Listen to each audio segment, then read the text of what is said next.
Welcome to Chasing Curiosity TV. Subscribe and press the bell icon for more updates. August 11th, 2025. News channels are abuzz with tension in the West Philippine Sea. Coast Guard vessels face off, world leaders issue statements, and analysts debate strategy. But beneath the headlines lies a much older story, one measured in millennia. This story is buried in the soil, etched in stone, and hidden in caves. It speaks of ancient beginnings, predating every flag and treaty. Our identity is rooted not in current disputes, but in the ancient landscape beneath our feet. This is the story we need to uncover and tell the world. Long before Spanish galleons, the Philippine Islands teemed with life. Stegodons, giant tortoises, and even rhinoceroses once roamed here. Their fossils reveal a vibrant, evolving ecosystem, hinting at ancient land bridges to Asia. The ground beneath us is a time capsule, holding evidence of epic migrations and environmental shifts. In Kalinga, paleontologists unearthed a 709,000-year-old rhinoceros, alongside stone tools. This discovery rewrote our timeline, proving early hominins reached the Philippines far earlier than imagined. Our islands were not isolated. They were destinations for ancient humans. These toolmakers hunted massive animals and adapted to new worlds. The soil's whispers became a shout, echoing across the scientific community. Who were these ancient people? Where did they come from? The land still holds secrets waiting to be revealed. The Kalinga discovery was just the beginning. For decades, Taban man of Palawan, at 47,000 years old, was our oldest known ancestor.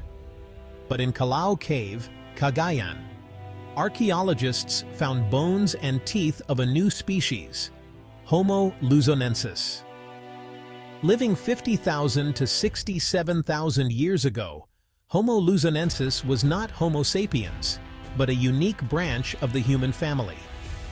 Its features were a mix of ancient and modern, showing evolution's complexity. The Philippines was not just a stopover, it was a crucible of human evolution. Isolated by rising seas, these early humans adapted and evolved in unique ways.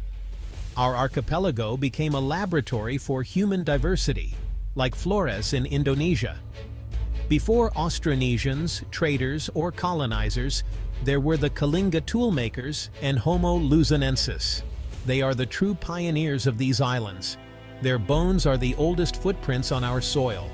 Our history begins not with Magellan, but in the deep past, with different humans in a different world. This knowledge gives us a profound sense of depth. The Philippine archipelago, over 7,000 islands, was forged by volcanoes and shaped by the sea. Geography is not just our backdrop, it's the main character in our story. Mountains, coasts, and currents dictated where people settled, what they ate, and how they traveled. The sea was a highway, not a barrier, connecting communities and fostering diversity. Over 170 languages emerged, each island and valley developing its own identity. Boats like the Bangka and Balangay became symbols of migration and trade. Living on the Pacific Ring of Fire, our ancestors adapted to typhoons, earthquakes, and eruptions. They built flexible homes and engineered rice terraces to thrive in challenging terrain. This resilience is a core part of Filipino identity, innovation born from necessity. Our geography shaped us into a people who are adaptable, resourceful, and enduring. The environment gave us not just our home, but our character. Our story is one of survival, adaptation, and ingenuity. The archaeological record reveals a complex pre-colonial society. The Angono petroglyphs, carved over 3,000 years ago, are the oldest known art in the Philippines, a window into ancient spirituality. The Manunggul jar, found in Palawan, is a masterpiece of early craftsmanship, symbolizing the soul's journey to the afterlife. The Laguna copperplate inscription, dated 900 AD, is a legal document written in a script from Java and Sumatra. It proves we had writing, law, and international connections centuries before the Spanish arrived. These artifacts are the building blocks of a new national narrative. Our ancestors were not savages. They were artists, sailors, traders, and thinkers. Their creations are declarations of independence, reclaiming our history from colonial myths. These are not just museum pieces. They are proof of a sophisticated, literate, and connected society. Our past is tangible, and it empowers us to see ourselves through our own eyes. For centuries, our history was shaped by colonial narratives, primitive tribes, unity brought by outsiders. Recent discoveries shatter this myth, forcing us to rewrite our story. Homo luzonensis and the Kalinga tools place the Philippines at the heart of human evolution. The Laguna copperplate inscription reveals a literate, lawful society with international ties. Pre-colonial Philippines was a land of thriving maritime communities, not isolated tribes. We traded with China, Vietnam, and Indonesia, governed by our own laws and traditions. Gold artifacts from Butuan show world-class craftsmanship and wealth. This revised history is crucial for our national pride. Our ancestors were innovators, explorers, and artists, active creators of history. Understanding this past is an act of decolonization, letting us stand taller and prouder. Our history did not begin in 1521. It was merely interrupted. Pre-colonial Philippines was not just about survival. It was about beauty and skill.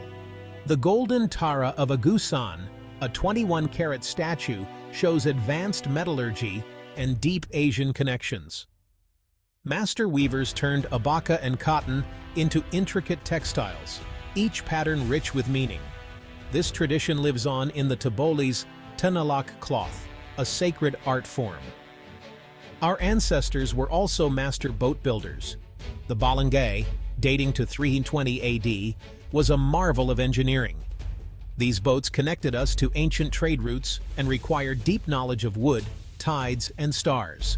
Our ancestors thrived, creating a world that was both functional and beautiful. This legacy of craftsmanship is a vital part of our heritage. Filipino creativity and artistry are ancient traits, woven into our identity for thousands of years. Recognizing this heritage is a way of reclaiming the richness of our past. Despite incredible discoveries, we've only scratched the surface. The Philippines' vast, rugged landscape remains largely unexplored by archaeologists. Finds at Calao Cave, Kalinga, and Butuan are likely just the beginning. Countless caves, ancient settlements, and shipwrecks still hold untold stories. Future excavations could reveal more about Homo luzonensis, extinct animals, or ancient writing systems. This quest requires national support, investment in research, protection of heritage sites, and community involvement. Every local story or artifact could unlock the next chapter of our history. The past is not just in museums, it's in our backyards. Researchers are out there now sifting through soil, hoping for the next big find. The story of the Filipino past is a book with many missing pages.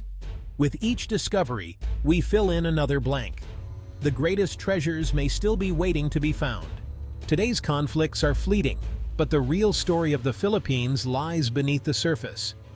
The treasures in our soil are a form of wealth that cannot be taken away. They tell of our origins, resilience, and identity, our true inheritance.